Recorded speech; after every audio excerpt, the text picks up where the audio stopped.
La solitude, ça peut souvent rendre fou. Il y a une solitude réelle, celle du néant, celle où il n'y a rien et où rien ne dérange. Celle-là, notre cerveau la gère tant bien que mal, grâce à la folie qui va finir par combler le vide. Chose dont notre être a horreur au point de la fuir en chaque instant, voire d'inventer tout un monde pour la combler et finir par parler à un ballon. Certains ermites, pourtant, prétendent qu'il y a une vertu dans ce silence qui permettrait de se rapprocher d'un certain Dieu en faisant face au rien, toute une philosophie en somme. Mais il existe une autre solitude que j'affectionne particulièrement, pour les névroses qu'elle implique, celle liée aux masques sociaux, la solitude entourée du plus grand nombre, celle de l'individu broyé dans la foule. Pour en parler, comme à mon habitude, je vais céder la place à un autre macaque, Gros-Chir. Sur l'échelle des malheurs de Sophie, Gros-Chir commence avec un joli 7.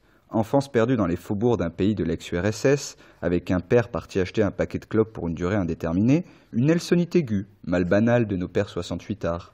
La mère, pas découragée et courageuse, finit par émigrer et trouver Marie en Corse.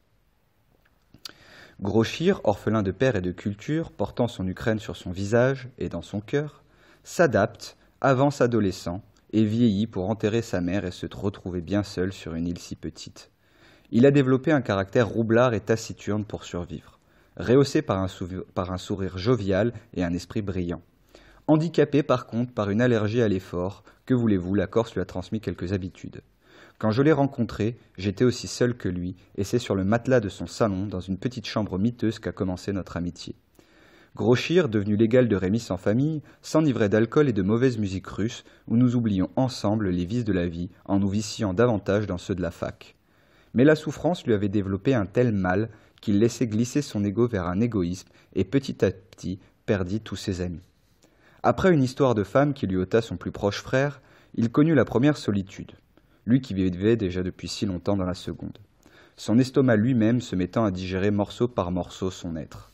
Et vous savez ce qui s'est passé ? Un jour, il a eu la force, il s'est mis à pleurer, à demander à l'aide, les larmes sont tombées, lui qui s'y refusait s'est brisé. Mais de cette brisure, pour la première fois, il fut libre, et il fut lui. Tel un rédempteur ayant enfin acquis son pardon, il renaît pour devenir lui-même le roublard qu'il a toujours été. Mais à présent, le masque s'en est allé. Il est devenu lumineux. Après avoir vaincu son cauchemar, il a commencé une nouvelle vie, et moi j'ai retrouvé un de mes plus précieux amis. La solitude, c'est comme un ver qui vous ronge de l'intérieur. Et sans force et proche, elle devient un abîme insondable où l'être se retrouve broyé. Car un macaque n'est jamais plus prisonnier que quand il l'est de lui-même.